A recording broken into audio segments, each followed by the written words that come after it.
दोस्तों, आप सभी का बहुत बहुत स्वागत है। आप सुन रहे रेडियो उड़ान और इस वक्त मैं हूँ आपके साथ मीना सिंह भी। और मुझे बताते हुए बहुत खुशी हो रही है कि जगत गुरु श्री राम भद्राचार्य जी के अमृत महोत्सव में, जो कि अयोध्या में था राम मंदिर के प्राण प्रतिष्ठा के टाइम पे, उसमें मुझे भी जाने का मौका मिला। ये मेरे लिए एक बहुत बड़ी खुशी की बात है। उनके अमृत महोत्सव पर रेडियो उड़ान की तरफ से मुझे भाग लेने का अवसर मिला।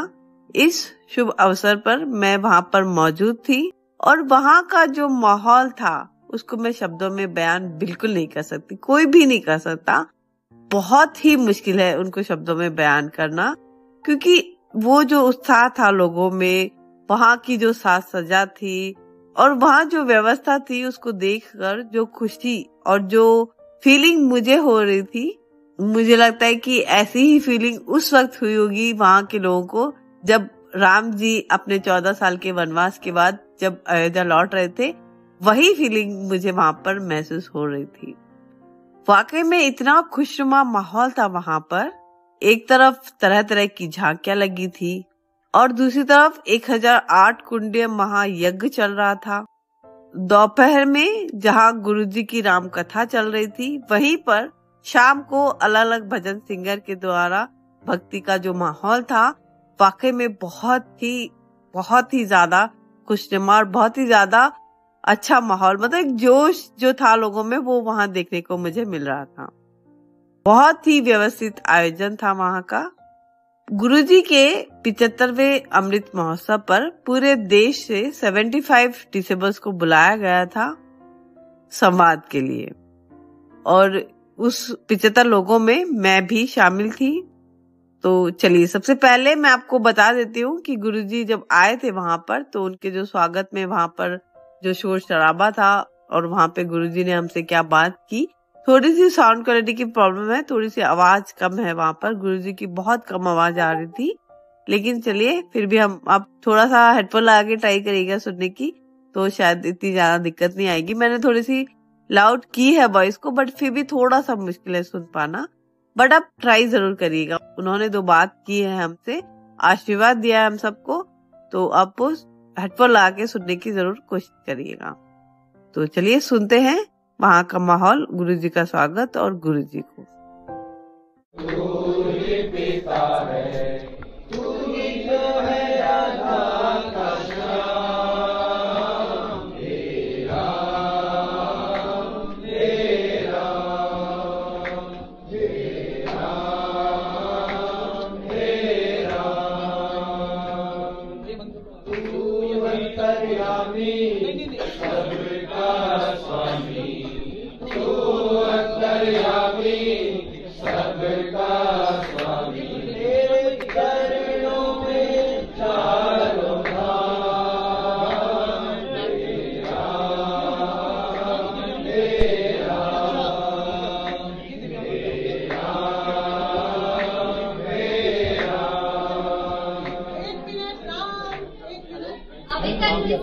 क्षण की प्रतीक्षा थी हमारे समक्ष, हमारे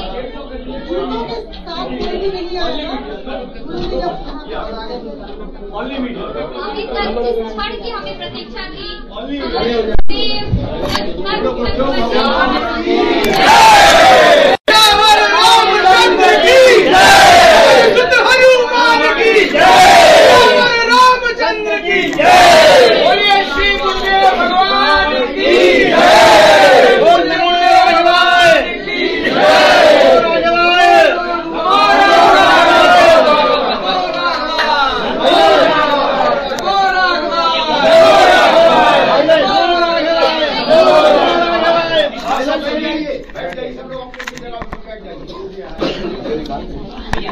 आप सभी लोगों की अपेक्षा है कि कार्यक्रम की मर्यादा को बनाए रखें, जिसकी प्रतीक्षा कर रहे थे हमारे समक्ष सभी के गुरु धर्म चक्रवर्ती महामहोपाध्याय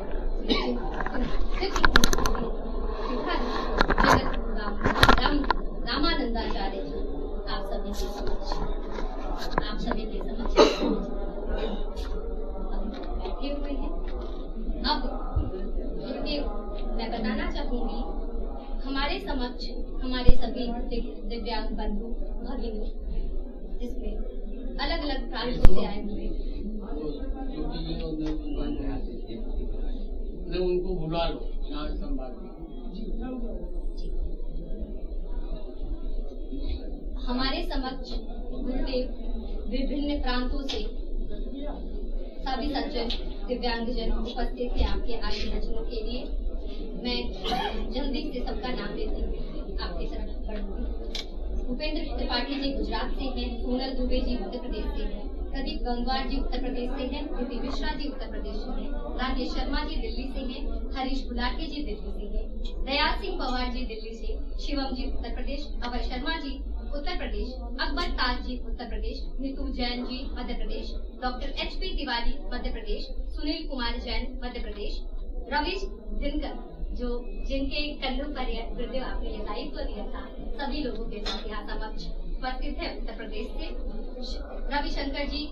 रविशंकर कपूर जी मध्य प्रदेश, शिवशंकर कपूर जी मध्य प्रदेश, सुरेश चंद्र यादव जी मध्य प्रदेश, ओम वर्षा जिग्नेश व्यास जो हमारे समक्ष सबसे छोटे भैया लाडले भैया हैं, उनकी उम्र 17 साल की है, गुजरात से उपस्थित है।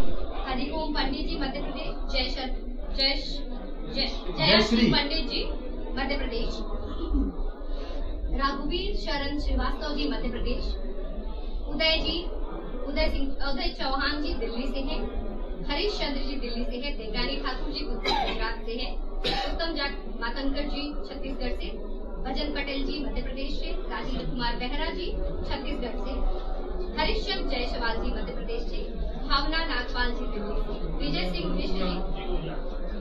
विजय सिंह बिष्ट जी उत्तर प्रदेश से, रामगोपाल जी रावत जी मध्य प्रदेश से, शिवराम देश पांडे जी कर्नाटका से, जन्मजय शुक्ला जी उत्तर प्रदेश, प्रवीण पांडे जी उत्तर प्रदेश, रजनीश शर्मा जी दिल्ली, अभिषेक सिंह जी दिल्ली, वीनल सिंगल जी तेलंगाना, मनोज कुमार गुप्ता जी मध्य प्रदेश, आधार सिंह चौहान जी मध्य प्रदेश से हम सभी के साथ यहाँ उपस्थित है।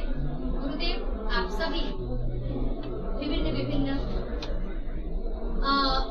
क्षेत्रों से हैं, कोई शिक्षक है गुरुदेव, कोई गायक है, कोई लेखक है, सो कुछ आपको सुनने के लिए आए हुए हैं। और गुरुदेव हमारे समक्ष स्वर्णिमा जी है जो उर्वशी जी है और INS के शर्मा जी है हम सभी के समक्ष। अब मैं समय का नहीं लेते हुए स्वर्णिमा जी आपसे लेती हूँ।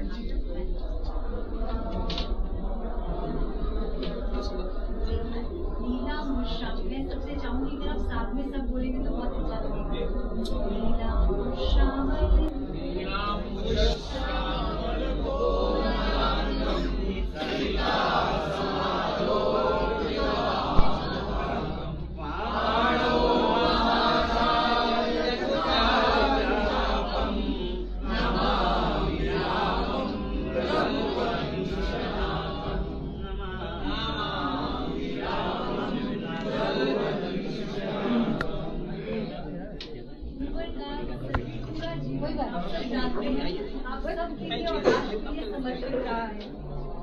ऐसा मानना है, मानवता ही मेरा मतलब, मैं हूँ उसका एक पुजारी, है दिव्यांग महेश्वर मेरे, मैं हूँ उनका कृपा। इसी भावना के साथ मैं गुरुवर से प्रार्थना करती हूँ कि हम सबको अपने उद्बोधन से हमको अनुप्रेरित करें। उद्बोधन के पहले कुछ आपके करना चाहती है।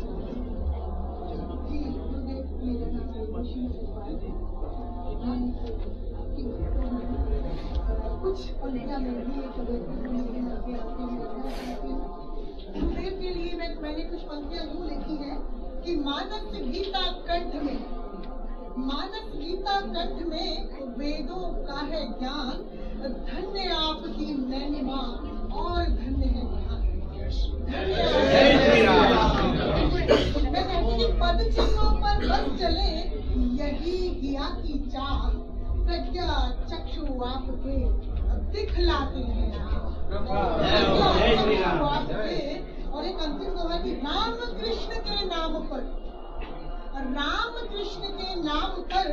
देते रहते तार, गिरधर पर लिखते रहे खुद गिरधारी।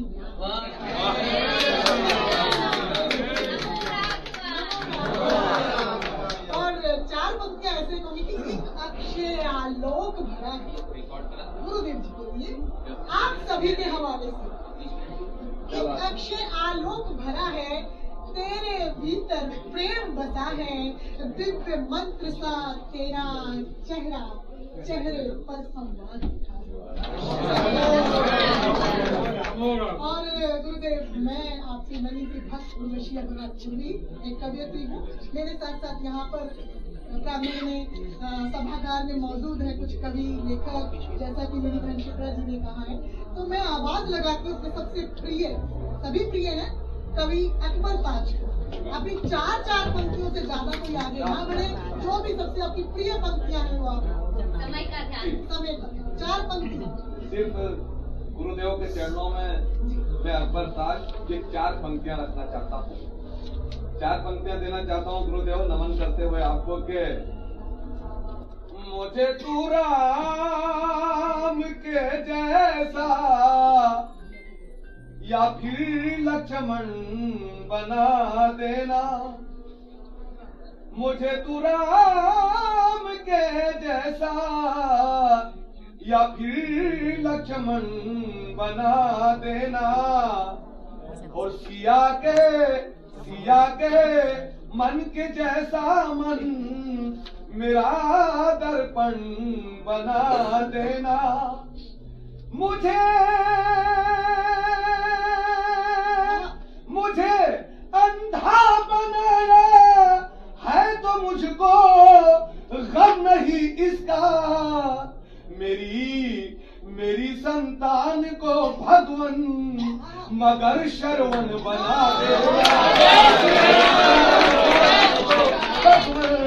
मगर श्रवण बना देना। धन्यवाद, बहुत अच्छे अकबर ताज जी। अगला नाम मैं पुकारूंगी दयाल सिंह हमार जी को, जैसा कि समय का ध्यान रखें। मैडम, कुछ शब्द पुष्प में भी अर्पित करना चाहता हूँ गुरु जी। बिल्कुल, एक करके अखिल भूमंडलाचार्याणां भगवतां पादपद्मयोः स्वकीयां वागंजलिं समर्पयामि। अयोध्या आज फिर से राम मंगल गीत गाती है, ऊपर ले जाइए। अयोध्या आज फिर से राम मंगल गीत गाती है, चले आओ तुम्हारी प्रजा तुमको बुलाती है, प्रजा तुमको बुलाती है कि राघव मान भी जाओ, प्रजा तुमको बुलाती है कि राघव मान भी जाओ, चले आओ चले आओ बहुत चले सुंदर आओ आपका चले वक्तव्य। आओ। बहुत सुंदर। पंडित जी, हरिओम पंडित जी। हमारे मीडिया कर्मी हमारे समक्ष है गुरुदेव के श्री चरणों में और जी आप बताएं।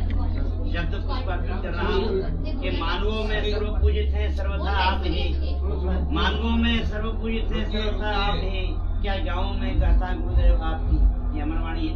मैं 2 पंक्तियां और आपके सेवा में प्रस्तुत कर रहा हूँ कि क्या गाँव में गाथा अपने गुरु की, गाँव में गाथा अपने गुरु के लेकर प्रभु का नाम, और करूँ में वंदना अपने गुरु के लेकर शब्दों का हार। तो गुरुदेव ने जो भी कुछ हमको दिया है वो 2 पंक्तियों में बता रहा हूँ, क्योंकि समय की मर्यादा है, उसका पालन मुझे करना है। कि गुरुदेव कहते हैं, गुरुदेव के श्री चरणों से हमको प्राप्त हुआ है सभी को, वो ये है कि सुख का भी इतना मत लो स्वाद की दुख में बदल जाए, और दुख को भी इतना मत लगाओ गले के सीने में उतर जाए।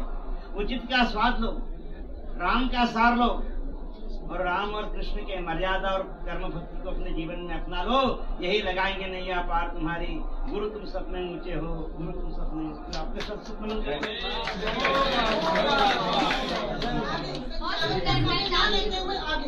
मैं चाहती हूँ उर्वशी दीदी, हमारी भगिनी यहाँ पर भी उपस्थित है, तो कोई भगिनी कुछ सुनने के समझ कुछ करना चाहिए जी दीदी, अपना परिचय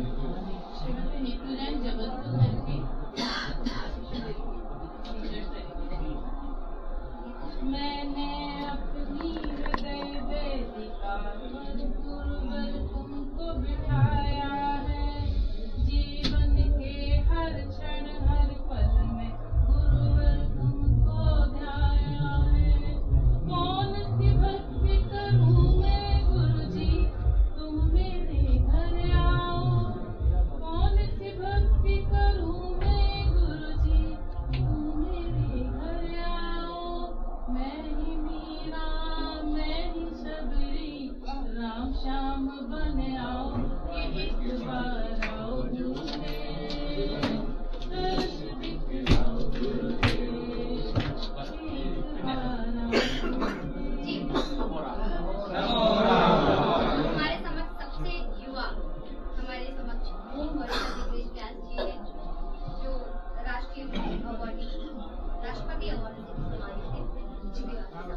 में छोटी उम्र के बालक है हमारे बीच में। राम रक्षा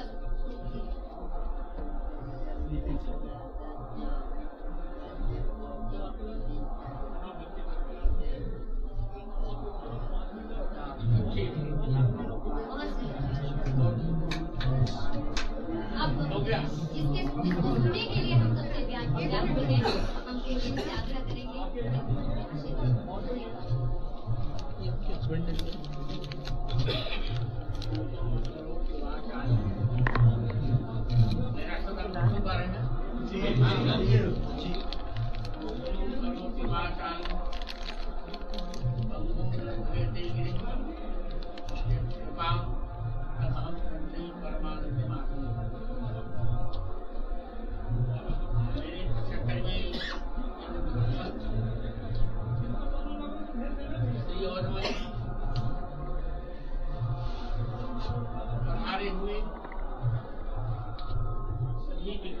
सभी दिव्यांग बहनों भाइयों को मैं मंगला प्रार्थना करता हूँ।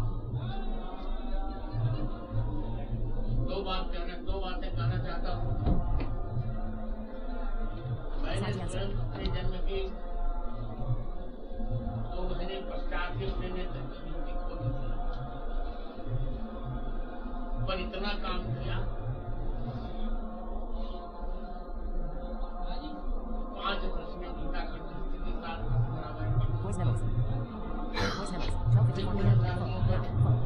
अधिकार प्राप्त हो गया। मैंने अपनी प्रत्येक परीक्षा में 99% से नीचे कभी देखा नहीं। मैं यही कहता हूँ, कहता है चुनौती है, इससे डरना नहीं चाहिए। जितना काम करो परमात्मा भी सम्मान करने के तुम्हारे पास आ जाए, बस मेरी इच्छा है। स्वयं को कर सजग इतना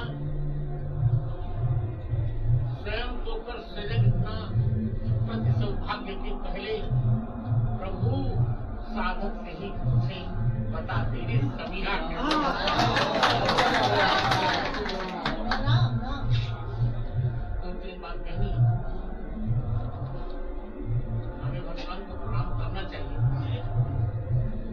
अपराध क्षमा करने के लिए नहीं, सफलता की प्रसन्नता में भगवान को प्रणाम करना चाहिए।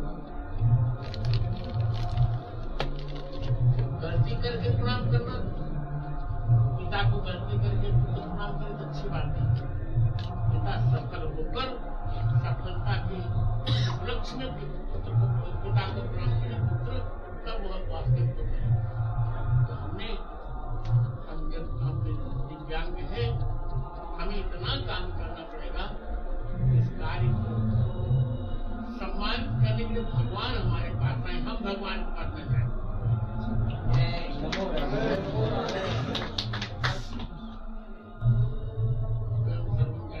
किंतु उत्तर में मासे तथा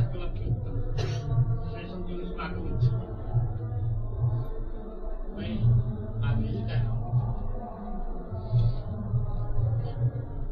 हमें अधिकार के लिए नहीं लड़ना चाहिए।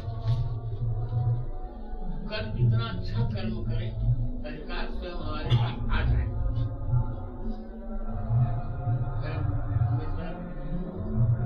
पूजा में समय नहीं गंवाना चाहिए। मैं मानता हूँ कि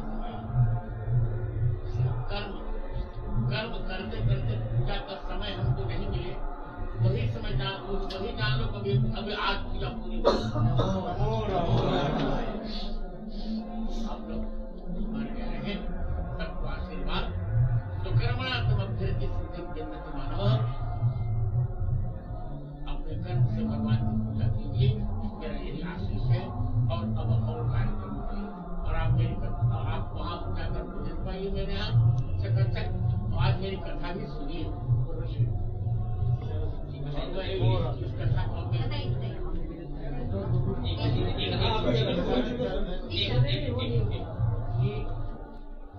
अनुभूति मुझको हृदय पुलकित हर्ष की परमात्मा सत्य है। काम में आतुर जन्मदिन उत्कर्ष की सुगंधित जीवन क्रमण की हर कली खिलती रहे। सफलताएं विराट आपको नित नई मिलती रहे।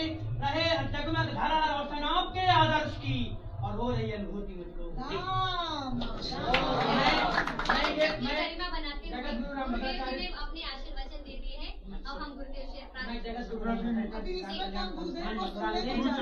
एक बार गुरुदेव के चरणों में ये मतलब हमें प्राप्त हो गया। अर्पित कर रहा हूँ माननीय प्रधानमंत्री माननीय मुख्यमंत्री जी ये गुरुदेव की आज्ञा, गुरुदेव के आशीर्वचन मिल चुके हैं। गुरुदेव अपने अन्य कार्यक्रम के लिए आशीर्वाद देने के लिए ही गुरुजी यहाँ पर उपलब्ध हैं। एक निवेदन है कि हमारे असिस्टेंट्स को मैडम मैं चरण स्पर्श करना चाहता हूँ। आप बैठ जाइए, सभी लोग बैठ जाइए। कार्यक्रम की मर्यादा को बनाए रखें। अटेंडर्स को भी बुलवा लें मैडम, दर्शन के लिए थोड़ा सा निवेदन है। कार्यक्रम संपन्न हो रहा है और कार्यक्रम जाना है। अब आप लोग चलिए और साथ में जय श्री राम।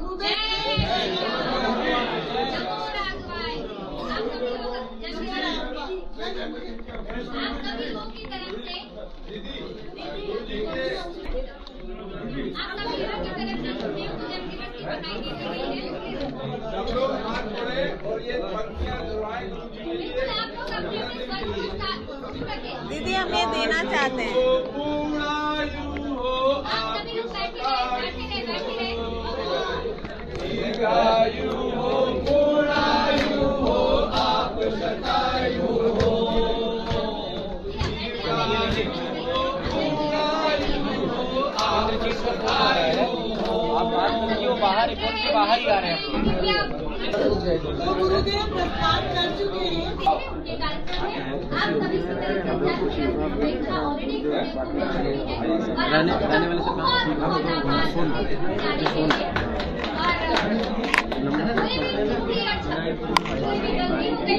हम सभी की तरफ से माफी मांगना चाहूंगी, क्षमा करें। शाम को तो शिप्रा दीदी को सुन लीजिए, वो आप ही से बात कर रही है। आप सभी और हम लोग बहुत भाग्यशाली हैं कि हमें परम पूज्य गुरुदेव जी ने आकर के स्वयं यहाँ पे दर्शन दिए। कभी त्रुटि और कुछ भी कमियां रह गई हो आप सभी को, हम सभी की तरफ से आप सभी से कर प्रार्थना मैं उनमें क्षमा मांगता हूं अर्चना की तरफ से। जी हम सभी दिव्यांगजन आपकी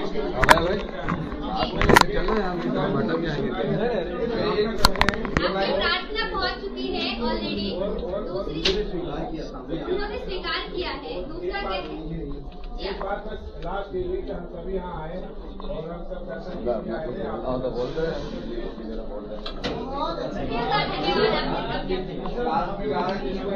चला थे मैडम आप।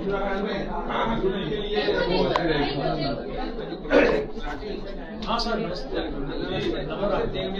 दीर्घायु पूर्णायु हो, आप शतायु हो। दीर्घायु हो, पूर्णायु हो, आप शतायु हो। हम सबकी आयु लग जाए, हम सबकी आयु लग जाए, आप शतायु। क्योंकि वहाँ पर काफी बिजी माहौल था और गुरुजी के समाध के बाद इमीडिएटली कथा थी और काफी लोग वहाँ पर आ जा रहे थे। मीडिया बिल्कुल चारों तरफ फिर रही थी, तो गुरुजी ज्यादा टाइम नहीं दे सके। इतना ही टाइम वो वहाँ पर हमें दे सके और आपने देखा कि ज्यादा लोगों को कहने का भी मौका नहीं मिला, तो लोग काफी नाराज भी हुए इस बात के लिए। एक्चुअली हुआ ये था कि बहुत से लोग बहुत दूर दूर से आए थे और उन्हें लगा था कि 1-2 मिनट उनको गुरुजी से बात करने का मौका मिलेगा, अपनी बात रखने का मौका मिलेगा, लेकिन बिजी होने के कारण गुरुजी उतना टाइम वहाँ पे दे नहीं सके, तो इसलिए लोग काफी नाराज नजर आ रहे थे। खैर ये तो देखिए, मुझे लगता है कि उनकी इच्छा है और वो टाइम भी ऐसा था कि हम किसी को कुछ कह नहीं सकते, लेकिन मुझे तो इस बात की ज्यादा खुशी है कि आज उन्हीं के कारण हमें इतने बड़े उत्सव में अयोध्या में रहने का मौका मिला। तो ये अपने आप में ही एक बहुत बड़ी बात है, बहुत खुशी की बात है कि इस पावन अवसर पर हम अयोध्या में मौजूद थे। मुझे इतना मतलब गर्व फील हो रहा था जब मैं वहां पर थी। अपने आप में एक बहुत प्राउड फील हो रहा था उस वक्त, क्योंकि मैं वहां पर जो लोगों के उमंग है, जो उत्साह है लोगों का, वो मैं फील कर पा रही थी क्योंकि मैं वहां पर प्रेजेंट थी। हालांकि हम यूट्यूब पे ऑनलाइन में सब कुछ देख पा रहे हैं, लेकिन एक वहां रहकर जो उत्साह, जो फीलिंग, जो खुशी महसूस हो रही है, वो आप इमेजिन भी नहीं कर सकते। तो इस खुशी देने के लिए, इस खुशी के लिए मैं गुरुजी को तहे दिल से शुक्रिया करना चाहूंगी। तो चलिए अब हम सुनते हैं। गुरुजी के आने से पहले वहां पे काफी शेर और शायरी का माहौल था। हालांकि हम सारा तो रिकॉर्ड नहीं कर पाए क्योंकि वहां परमिशन भी नहीं थी, लेकिन फिर भी थोड़ा बहुत मैं कुछ कर पाई हूँ, तो वो मैं आपको सुना देती हूँ। राम तुम्हारा धाम छोड़कर और कहाँ मैं जाऊँ, और कहाँ मैं जाऊँ। रोम रोम में रमे हुए हो तुम घट घट के स्वामी, पवन पुत्र और तुलसी के प्रभु तुम हो अंतर्यामी। वर दे दो हे राम जन्म भर, वर दे दो हे राम जन्म भर, तुम ही में रम जाऊं। राम तुम्हारा नाम छोड़कर और कहाँ मैं जाऊं। नमो राघवाय। अभी हमारे बीच में यहाँ पे सबसे छोटे मेरे ख्याल से बच्चे हैं, बाल कलाकार हैं, जिनकी उम्र है 17 साल, जिनको कि 12 वर्ष की उम्र में वो अवार्ड मिल गया, जिसके नीचे हमारा सपना हो। नाम है ओम वर्षा व्यास जिग्नेश। ओम वर्षा जिग्नेश व्यास हमारे गुरुदेव हमारे समक्ष पधारने वाले हैं कुछ समय के लिए। तो मैं आप सभी से पुनः आग्रह करूंगी, जैसे आप सभी लोगों ने मर्यादा दिखाई है और देखने में आ रहे कार्यक्रम में, पुनः आग्रह करूंगी किसी के भी मोबाइल अगर रिंगिंग मोड में हो तो कृपया उसको साइलेंट कर दें। और हमारा पूरा केंद्र ध्यान जो भी होगा गुरुदेव के कर्तव्य पर होगा। आप में से समय को देखते हुए मैं एक बार देखूंगी कितने व्यक्ति सबका हम, क्योंकि मैं आप सभी का इंट्रोडक्शन मतलब आप किस प्रदेश से आए हो, उसके बाद समय को देखते हुए हम आप सभी को मंच देंगे, अथवा जिस कार्य के लिए हम यहाँ एकत्रित हुए हैं गुरुदेव को सुनने के लिए, उसको सुनेंगे। गुरुदेव को सुनने के लिए हम सभी कितने उत्साह से भरे हैं। गुरुदेव के आगमन पे आप सभी को नमो राघवाय करता हूँ। आपकी वाणी की ताकत हमारे गुरुदेव के कार्य ताकत से पहुँचनी चाहिए, यही मैं आशा करती हूँ। नमो राघवाय। नमो राघवाय। 4 पंक्तियाँ कहती हूँ, गुरुजी आने वाले हैं, उर्वशी के हवाले से कह रही हूँ, लेकिन उर्वशी इस वक्त आपके अंदर है, आप उर्वशी के अंदर है। दर्द जो भी मिला पी गई उर्वशी,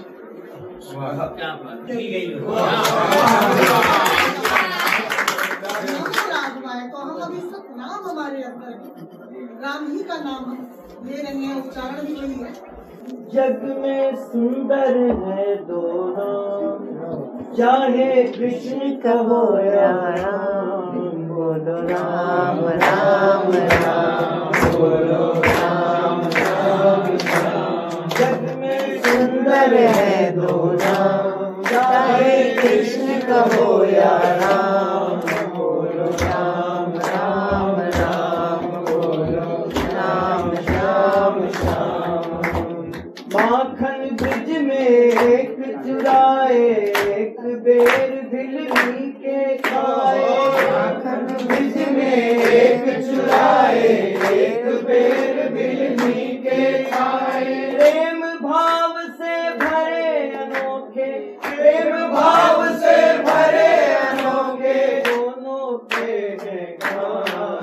राम राम राम, बोलो श्याम श्याम श्याम, बोलो राम राम राम, बोलो श्याम श्याम।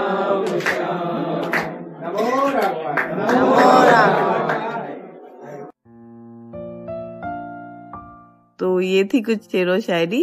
जब मैं वहां पहुंची थी तो कुछ लोगों से मेरी बातचीत हुई है, तो मैं वो भी आपको सुना देती हूँ।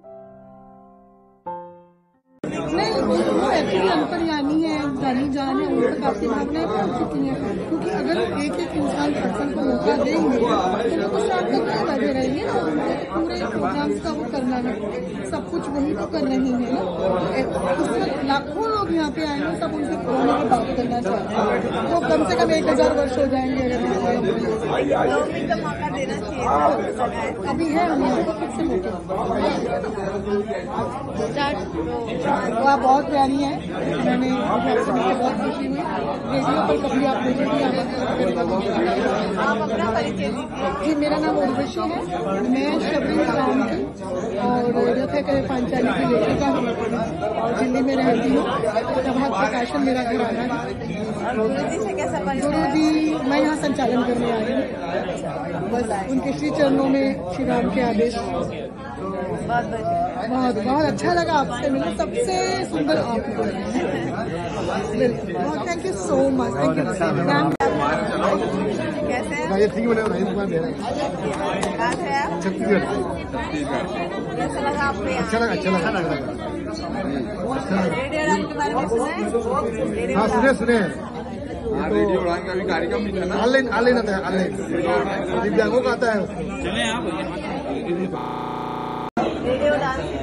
रेडियो उड़ान से कहाँ रहते हैं? मैं हैदराबाद से हूँ। और कैसा लगा आपको यहाँ की? बहुत अच्छा। आपने बड़ी अच्छी कविताएं कही है। जी, तो मैं चाहूंगी कि एक दो लाइन सुना दीजिए। और हाँ, मोबाइल पे मैं सुना दूंगा ना। नहीं, आप ऐसे सुनाइए ना ताकि आप रेडियो पे हमारी सुना सके। अच्छा। हाँ, की रिकॉर्डिंग कर रहे हैं। अच्छा। 2 लाइन सुना। जी, रिकॉर्डिंग भेजना फिर मेरे पास। 2 लाइन सुनाना चाहता हूँ। शुरू करना है क्या? शुरू करता हूँ कि तुम्हारी भूल है कि वो मुझे मिस कॉल करती है। मेरी चाहत को लड़की सदा अनमोल करती है। कभी एहसास अंधेपन का वो होने नहीं देती। मेरी बेटी मुझे हर रोज वीडियो कॉल करती है। मेरी बेटी मुझे हर रोज वीडियो कॉल करती है। बहुत शुक्रिया। चलिए, कभी कोई कवि सम्मेलन या ऐसी जरूरत पड़े तो बिल्कुल याद करना। हम ऑनलाइन कराते हैं, 15 अगस्त को हर साल होता है हमारा। और शायद मैंने सुना है आप आए हो कभी रेडियो उड़ान पर? रेडियो उड़ान पे नहीं आया मैं। हाँ, वो तारक मेहता जी। हाँ, तो ये कुछ लोग थे जिनसे मेरी वहां पे मुलाकात हुई थी। और अब चलते हैं हम यहाँ से बाहर, और बाहर की जो झांकियां है वो मैं आपको दिखाती हूँ। आप देखिएगा कितनी सुंदर सुंदर झांकियां लगी थी वहां पर। बहुत ही लुभावना माहौल था वहां पर, ये कह सकते हैं हम। सीता मैया है जो कि जब रावण उनका हरण करके ले जाते हैं तो वाटिका में बैठी है पेड़ के नीचे। उसकी एक झांकी यहाँ पे दिखाई जाती है। और थोड़ा सा जब हम आगे आते हैं तो यहाँ पर केवट नाव में राम सीता को ले जा रहे हैं। इसकी झांकी है। बहुत ही सुंदर सुंदर झांकियां यहाँ बनी है अयोध्या के प्रांगण में। और यज्ञ भी हो रहे थे, आप सुन पा रहे होंगे, यज्ञ हवन हो रहे हैं जगह जगह। यहाँ पर ये ऐसे कई सारे वानर हैं जिनके हाथ में खप्पर है और राम सेतु का निर्माण कर रहे हैं। इस तरह की झांकी बनाई जा रही है। आप देख सकते हैं झांकी को। अयोध्या में इस वक्त हम खड़े हैं, अयोध्या के प्रांगण में। और यहाँ पे राम सेतु की एक बहुत सुंदर सी झांकी आपको दिख रही है वीडियो में।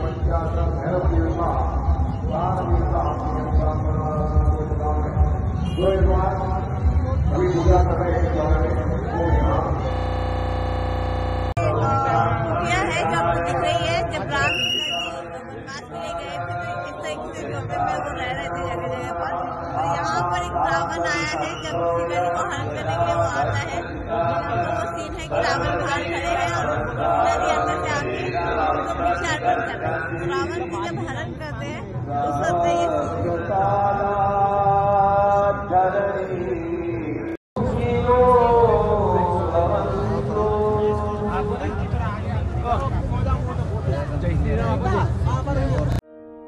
तो दोस्तों ये थी अयोध्या राम जी की जन्मभूमि पर गुरुजी की आशीर्वाद से हो रहे अमृत महोत्सव की कुछ मामूली सी झलकियां। इससे भी बहुत ही जबरदस्त माहौल रहा वहां पर, कुछ ऐसा कि आप दूर रहकर बिल्कुल भी उसको फील नहीं कर पाएंगे, क्योंकि वो जोश, वो शोर शराबा, वो माहौल, वो उत्सव, मतलब जो उमंग थी लोगों में, मतलब मैं कह ही नहीं सकती। आप समझ सकते हैं मेरे कहने से कि मैं क्या कहना चाह रही हूँ। वो जोश, मतलब आप देखो एक एक लोगों में, हम इधर जा रहे हैं तो इधर जय श्री राम चल रहा है, उधर जा रहे हैं तो उधर जय श्री राम चल रहा है, इवन कथा चल रही है तो पीछे कहीं से जय श्री राम के नारे चल रहे हैं। जगह जगह पर लोगों में इतना उत्साह देखने को मिल रहा था, ऐसा लग रहा था कि जाए ही ना। सच में भी एक वाकई में मैं समझती हूँ कि हमारी जो पीढ़ी है वो बहुत ही खुशनसीब है जिसे ये अवसर देखने को मिल रहा है, जो कि शायद सदियों सदियों तक नहीं मिलता लोगों को। हम देख रहे हैं कि 500 साल के बाद ये माहौल, ये मौका हमें मिला है, तो सदियों में ये मौका नहीं मिलता। हम इस मौके के गवाही है, हम इस मौके पे उपलब्ध है, हम इस माहौल को देख पा रहे हैं। तो मुझे लगता है कि हम और हमारी ये पीढ़ी जो इस माहौल को देख रही है वो वाकई में बहुत ही खुशनसीब है।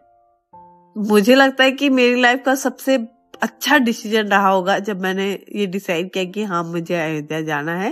और आप यकीन नहीं करेंगे, जब हमें ये पता लगा कि अयोध्या में हमें बुलाया जा रहा है तो सबसे पहले मैंने खुद ही कहा कि मैं जाऊंगी अयोध्या। तो इट वाज रियली बहुत ही अच्छा था और बहुत ही सही डिसीजन शायद मैंने अपनी लाइफ में लिया, मुझे ऐसा लगता है। चलिए मैं लेती हूँ आपसे इजाजत और आपको छोड़े जाती हूँ मनोज मुंतशिर शुक्ला जी की स्पीच के साथ। उसको सुनिएगा जरूर, हालांकि यूट्यूब पे ये सारी पड़ी है तो आप वो भी सुनिएगा। मैं यहाँ पर छोड़े जा रही हूँ, मुझे वो बहुत ही जबरदस्त लगी। हालांकि वहाँ पे और भी जो प्रोग्राम थे वो भी बहुत अच्छे थे। हेमा मालिनी जी ने जो नृत्य प्रस्तुत किया वो भी बहुत जबरदस्त था। कन्हैया मित्तल जो कि मेरे ऑल टाइम फेवरेट भजन सिंगर है, उनका तो कहीं भी भजन हो मैं मोस्टली पहुंच ही जाती हूँ। हैदराबाद में तो ऐसा कोई मौका नहीं गया आज तक कि वो हैदराबाद में आए और मैंने अटेंड नहीं किया हो। वो मेरे one of the favourite bhajan singer है, जहाँ पे मैं अटेंड करती हूँ उनको।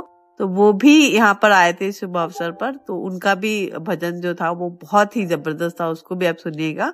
ये स्पीच जो मैं आपको सुना रही हूँ इसको आप जरूर सुनिएगा। तो चलिए लेती हूँ आपसे इजाजत और जय श्री राम। श्री राम, जय जय श्री राम। ये जो अद्भुत शंखनाद के साथ आपने मेरा स्वागत किया, मैं बहुत अभिभूत हूं। लेकिन एक बात स्वीकार करना मैं आवश्यक समझता हूं कि शब्द और वाणी दोनों मां शारदा की देन है। इसमें लिखने, पढ़ने और बोलने वाले की कोई बहुत बड़ी भूमिका नहीं है। मेरे शब्दों में भी उजाला तभी तक है जब तक वहां से करंट आ रहा है और गुरुदेव से आशीर्वाद आ रहा है।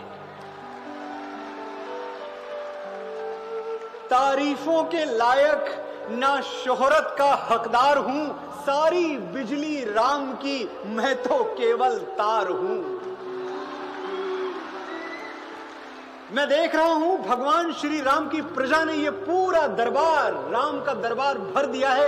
इस कोने से उस कोने तक, प्रथम पंक्ति से लेकर अंतिम पंक्ति तक आप शोभायमान है, विराजमान है। ये भरा हुआ दरबार देख के मुझे आज वही खुशी हो रही है जो हजारों वर्ष पहले अपनी भरी हुई गोद देख के मां कौशल्या को हुई होगी। आज मुझे वही खुशी हो रही है जो मेडल से भरा हुआ अपना सीना देखकर एक फौजी को, एक जवान को होती है, या फसलों से भरा हुआ अपना खेत देखकर एक किसान को होती है। मेरे जीते हुए मेडल भी आप हैं, मेरी बोई हुई फसल भी आप हैं। मैं चाहता हूं एक बार अपने अभिनंदन में जोरदार तालियां बजा लें।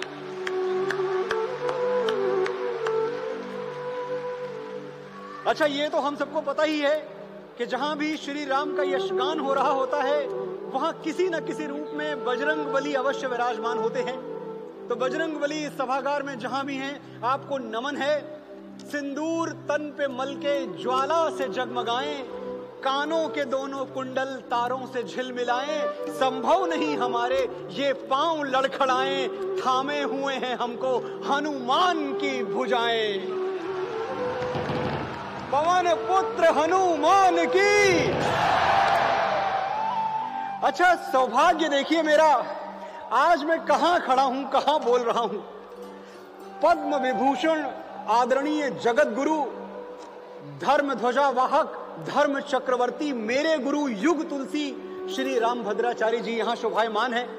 ये दुनिया जानती है कि गुरुदेव इस देश की महानतम विभूतियों में से एक हैं, महानतम संत हैं इस देश के। लेकिन मैं मानता हूं कि गुरुदेव मेधा और प्रतिभा का चमत्कार हैं। सिर्फ 2 महीने के थे गुरुदेव जब उनकी नेत्रों की ज्योति चली गई थी, लेकिन बाहर की ज्योति चली गई और अंदर की ज्योति प्रज्वलित हो गई। सिर्फ 5 वर्ष की आयु में 15 दिन के भीतर गुरुदेव ने श्रीमद् भगवत गीता के सभी 700 श्लोक ज़बानी याद कर लिए। गुरुदेव 22 भाषाओं में धारा प्रवाह बोल सकते हैं। सिर्फ 240 साल की मेरी उम्र है, 2 किताबें लिखी हैं। गुरुदेव ने 240 से अधिक ग्रंथों और महाकाव्यों की रचना की है। वेदों, पुराणों, उपनिषदों के 1 लाख से अधिक श्लोक गुरुदेव को कंठस्थ हैं। ऐसे देव पुरुष के दर्शन, ऐसे दिव्य पुरुष के दर्शन हर रोज नहीं होते। आपका सौभाग्य है, मेरा सौभाग्य है कि आज हमें हो रहे हैं। अच्छा, गुरुदेव के सामने मेरा बोलना, जिस मंच पर गुरुदेव विराजमान हो, ये ऐसे ही है जैसे किसी अबोध बच्चे का तुतलाना। इससे ज्यादा तो मेरी प्रतिभा भी नहीं है, लेकिन मैं समझता हूं, मेरा विश्वास ऐसा है कि बड़ों को बच्चों का तुतलाना भी अच्छा लगता है। तो मैं साहस करके कुछ बोलूंगा आज। मैंने गुरुदेव से कहा कि गुरुदेव, मैं आपके समक्ष अयोध्यापुरी में जब बोलूं तो मैं चाहता हूं कि मैं आपके बारे में कुछ बोलूं। गुरुदेव ने कहा, मनोज, मेरे बारे में कुछ मत बोलना बेटा, मेरे राम लला के बारे में बोलना। मैंने क्या किया है? मेरे बारे में मत बोलना, मेरे राम लला के बारे में बोलना। ऐसी विनम्रता। लेकिन साथियों, सच तो सूरज की तरह होता है, जब सूर्योदय होता है तो सबको दिखाई देता है। हम सब जानते हैं कि गुरुदेव ने क्या किया है। हमारे बुजुर्गों की बेबस आंखों ने टूटते, गिरते और ढहते हुए मंदिर देखे हैं। मैं और आप सौभाग्यशाली हैं जो आज श्री राम लला के मंदिर को आकाश चूमते देखेंगे। जय जय श्री राम।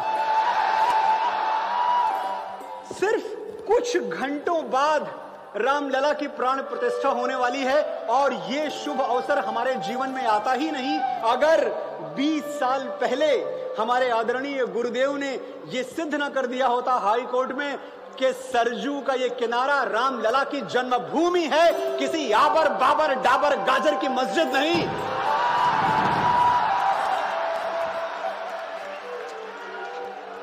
अदालतों में सरकारी वकील गुरुदेव से पूछते थे कि अच्छा गुरुदेव, क्या प्रमाण है कि भगवान श्री राम हुए थे? और ये सरकारी वकील कौन? जो साल के 3 दिन 3 बार ये छुट्टियां लेते थे, रामनवमी की छुट्टी, दशहरे की छुट्टी, दिवाली की छुट्टी, और यही पूछते थे कि भाई प्रमाण क्या है कि राम हुए थे। आप मुफ्त की छुट्टी लेके घर बैठते हैं, सैलरी लेते हैं, मूंगफली पुटकते हैं, और आप हमसे प्रश्न पूछते हैं कि रामलला हुए थे कि नहीं हुए थे, प्रमाण दो। लेकिन प्रमाण इन्होंने मांगा किससे? हमारे गुरुदेव से। यही गलती हो गई। जब गुरुदेव से प्रमाण मांगा तो गुरुदेव ने 2, 4 या 10 नहीं, 437 प्रमाण प्रस्तुत कर दिए अदालत में कि रामलला हुए थे।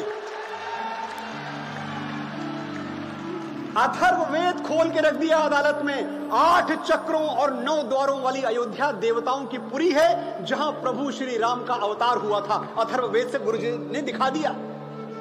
अच्छा, वकील साहब ने फिर पूछा कि गुरुदेव, अयोध्यापुरी तो भाई बहुत बड़ी है, ये आप कैसे कह सकते हैं कि ढांचे के नीचे ही राम जन्मभूमि है? इस बार गुरुदेव ने स्कंद पुराण खोल दिया, पढ़ के सुना दिया कि राम जन्मभूमि से ठीक 300 धनुष की दूरी पर सरजू मैया बहती है। एक धनुष 4 हाथ का होता है।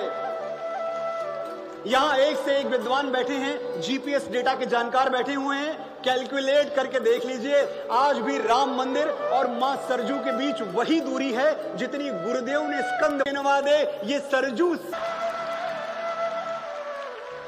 है माटी के दिए, हम तो हवा से कैसे टकराते, तेरे हाथों ने घेरा है, नहीं तो कब के बुझ जाते। जय श्री राम, नमो राघवाय। लेकिन गुरुदेव का आदेश था कि मनोज मेरे रामलला के बारे में बोलना, तो आदेश का पालन होगा। आज मैं रामलला के बारे में बोलूंगा, रामलला का यशगान गाऊंगा। मेरे अयोध्या के भाइयों बहनों, आज आप सुन के दिखाइए, मैं बोल के दिखाऊंगा। सुनेंगे? बोलूं? अच्छा देखिए, बोलने को तो लोग कुछ भी बोलते हैं। बहुत सारे लोग ये बोलते रहे कि अरे ये जो सनातनी हैं, ये जो हिंदू हैं, ये बड़े बैकवर्ड हैं। हम मंगल पे जीवन खोज रहे हैं और ये हजारों साल पुरानी एक कथा खोल के बैठे हुए हैं। How backward? नहीं भाई साहब, आप बात तो सही कह रहे हैं। आप मंगल पे जीवन खोज रहे हैं, लेकिन हमारे प्रभु श्री राम ने 7,500 वर्ष पहले जीवन में मंगल खोज लिया था। हम उनके उपासक हैं। हम प्रभु श्री राम के उपासक हैं। आप बताओ कौन बैकवर्ड, हम के तुम? साथियों, हमने पक्षियों की तरह आकाश में उड़ना सीख लिया, हमने मछलियों की तरह समुद्र में तैरना सीख लिया। अब एक ही चीज बाकी है कि हम इंसान की तरह धरती पर रहना सीख जाएं, और ये हमें राम सिखाएंगे।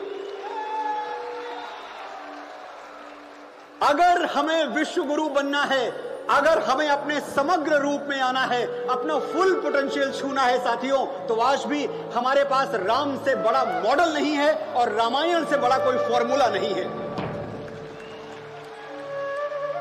और मैं क्यों ऐसा कहता हूं, क्यों बार बार दुनिया भर के मंचों पे जाता हूं और कहता हूं कि राम से बड़ा मॉडल हमारे पास कोई नहीं है, राम से बड़ा नायक हमारे पास कोई नहीं है।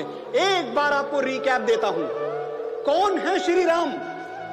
भगवान श्री राम वो पुत्र हैं जो पिता की एक बात पर सिंहासन त्याग कर वनवासी हो जाते हैं। भगवान श्री राम वो पति हैं जो सिंदूर की सौगंध निभाने के लिए भालुओं और वानरों की सेना लेकर संसार के सबसे शक्तिशाली असुर से टकरा जाते हैं। भगवान श्री राम वो भाई हैं जो मूर्छित पड़े लक्ष्मण के सिरहाने बैठकर मृत्यु को चुनौती दे देते हैं, आज या तो मेरा अनुज आंखें खोलेगा या मैं भी अपनी आंखें मूंद के हमेशा हमेशा के लिए यही सो जाऊंगा। भगवान श्री राम वो राजा हैं जिनके नाम पर हमारे देश में राम राज्य की अवधारणा है। भगवान श्री राम वो राष्ट्रभक्त हैं जो अपने बाहुबल से जीती हुई सोने की लंका को ठोकर मार देते हैं क्योंकि अयोध्या की मिट्टी बुला रही थी। अपि स्वर्णमयी लंका नमे लक्ष्मण रोचते, जननी जन्म भूमिश्च स्वर्गादपि गरीयसी। लक्ष्मण, मां और मातृभूमि से बढ़ के दुनिया में कुछ नहीं होता। ये बात साथियों तब भी सही थी और आज भी सही है कि मां और मातृभूमि से बढ़ के कुछ नहीं होता। एक बार बोले मेरे साथ, भारत माता की। पिछले कुछ दिनों में दुनिया बहुत बदली है साथियों। हम भारत माता की जय तो पहले भी बोलते थे, लेकिन अब ये जयकारा हमारे शब्दों से हमारी सोच में उतर चुका है, हमारी सोच से हमारे आचरण में उतर चुका है।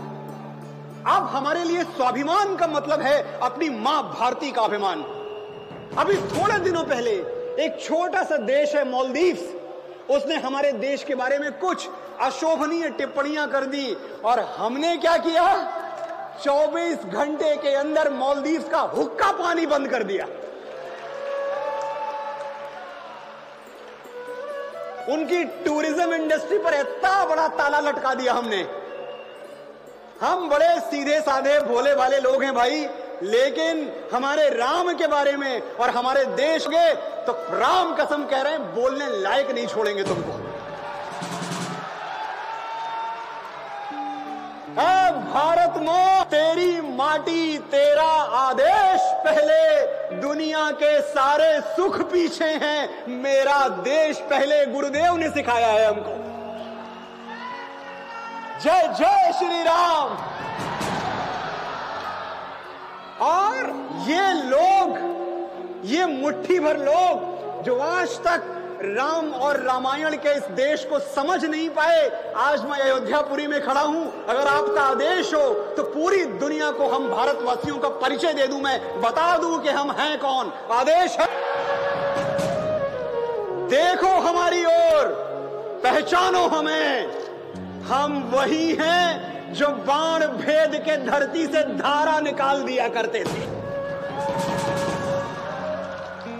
एक उंगली पे गोवर्धन उठा लिया करते थे। हम ही थे वो दिलेर जो चक्रव्यूह में वापस लौटने की विद्या सीखे बगैर गए, और वो भी हम ही थे जिनके फेंके हुए पत्थर पानी में तैर गए। जय श्री राम। अरे हम मारना भी जानते हैं और बचाना भी जानते हैं। हमने दुश्मनों के लिए फाइटर जेट्स बनाए, संगीन बनाई, और जब जिंदगी की सांस टूटने लगी तो हम ही ने वैक्सीन बनाई। और लिख दिया हमने उस वैक्सीन पर, सर्वे संतु निरामया, यानी ईश्वर सिर्फ हम पर ही नहीं, हर किसी पर, प्राणी मात्र पर करें दया। हम जाबाज हैं, जियाले हैं, आंधियों से खेले हैं, बिजलियों के पाले हैं। हम शांति का सवेरा हैं, मानवता के उजाले हैं। पहचानो हमें, हम भारत वाले हैं। साथियों, मेरे और आपके देश, महान भारत देश में राम राज्य का शुभारंभ हो चुका है। लेकिन एक बात हमें नहीं भूलनी चाहिए कि 22 जनवरी का जो सूर्योदय होगा वो आहुतियों के आकाश पर होगा। ये वो तारीख है जो अपने आप चल के हमारे कैलेंडर पे नहीं आई है, हमने अपने बलिदानों के बल पे कमाई है। गुरुदेव यहां विराजमान है। क्या क्या यातनाएं हमारे गुरुदेव ने सही हैं। जिस देव पुरुष पर श्रद्धा के फूल बरसाने थे, उस पर सत्ता की लाठियां बरसाई गई। सतना जेल का किस्सा हम सबको पता है, ऐसा कोई नहीं जो ना जानता हो। जिन हाथों से भर भर के आशीर्वाद लेना था, उनकी कलाइयां तोड़ दी गई। जिनकी वाणी से, जिनके बोलने से आत्मा में उजाला हो जाता है, उनको जेल की काल कोठरी में ठूंस दिया गया। लेकिन हम सौभाग्यशाली थे कि ये सब यातनाएं सह के भी गुरुदेव हमारे बीच में हमें आशीष देने वापस आए। लेकिन साथियों, हर कोई इतना सौभाग्यशाली नहीं था। कुछ याद उन्हें भी कर लो जो लौट के घर ना आए। पता नहीं कितनी सुहागिनों की मांगें उजड़ गई, पता नहीं कितनी बहनों की राखियां भाई की कलाई को तरसती रह गई, पता नहीं कितने पिताओं ने अपने बेटों की जलती हुई चिताएं देखी हैं, तब हमें 22 जनवरी देखना नसीब हो रहा है। यही इसी सरजू तट पर 1990 में विषैली राजनीति का बारूद राम भक्तों के सीने में उतार दिया गया था। सब याद है हमको। आज मुझे वो सभी कार सेवक याद आते हैं, वो धर्म ध्वजा वाहक, वो महापुरुष याद आते हैं जिनके बिना आज का दिन संभव ही नहीं था। ये वो लोग हैं जिन्होंने हमारे मन में राम मंदिर बनाने का संकल्प जीवित कर दिया, लेकिन ये शुभ दिन देखने के लिए ये खुद जीवित नहीं रहे। आज मैं आपकी तरफ से कुछ प्रणाम स्वर्ग के पते पर भेजना चाहता हूं। अगर अपने इन पितरों के लिए आपके मन में कृतज्ञता की भावना उठे, आभार की भावना उठे, तो मैं चाहता हूं हर नाम के साथ जय श्री राम का हुंकारा बैकुंठ तक सुनाई दे। इतनी जोर से आप जय श्री राम बोले। मैं नाम लूंगा, जय श्री राम आपको बोलना है। मुझे पहला नाम याद आता है, परम श्रद्धेय श्री कल्याण सिंह जी। श्री कल्याण सिंह जी सत्ता के सिंहासन से उतर गए, लेकिन राम भक्तों को गुंबद पर चढ़ा के ही माने। माननीय आदरणीय स्वर्गीय श्री अशोक सिंघल, जिन्होंने इसी सरजू तट पर खड़े होकर राम भक्तों को ललकारा था कि राम भक्तों, भले आज सरजू का जल तुम्हारे रक्त से लाल हो जाए, लेकिन रामलला को पीठ दिखा के वापस मत लौटना। मराठा शेर आदरणीय श्री बाला साहब ठाकरे से पूछा गया, ठाकरे साहब सुना है ढांचा गिराने में आपका भी हाथ था? शेर दहाड़ के बोला, हाथ नहीं था, मेरा पैर था, लात मार के गिरा दिया बाबर का घमंड।